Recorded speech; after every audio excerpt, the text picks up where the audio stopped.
In Washington, where everything has to be big to stand out, wasting your tax money is certainly no exception. But it is unconscionable to me that when we spend their money, that we're wasting 15 to 20% of it all the time. The Government Accountability Office estimates that federal agencies flush about $250 billion down the toilet every year. That's more than enough cash to operate the combined departments of Health and Human Services, Homeland Security, Education, and Energy.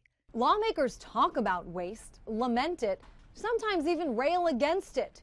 So why can't Congress control it? Congress does control waste in Washington and insists on it. How can that be?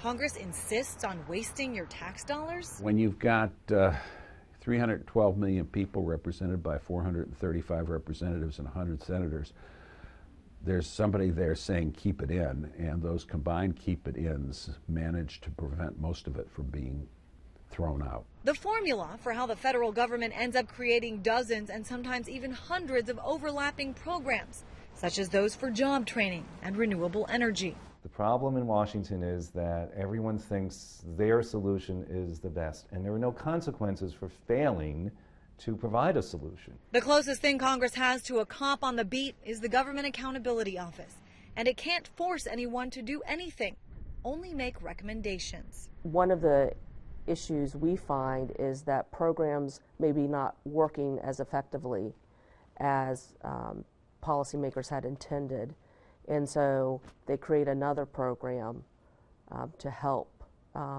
aid that first program. There are no consequences for poor performing programs, and as Thomas Schatz with Citizens Against Government Waste has seen all too often, creates a much better storyline for lawmakers. Go home and say, well, I helped save $50 billion by consolidating the following 25 programs, because someone who benefits from one of those 25 programs will say, well, what happens to me? Which means taxpayers are also culpable for waste, because let's face it, cuts are good, but only when they happen somewhere else.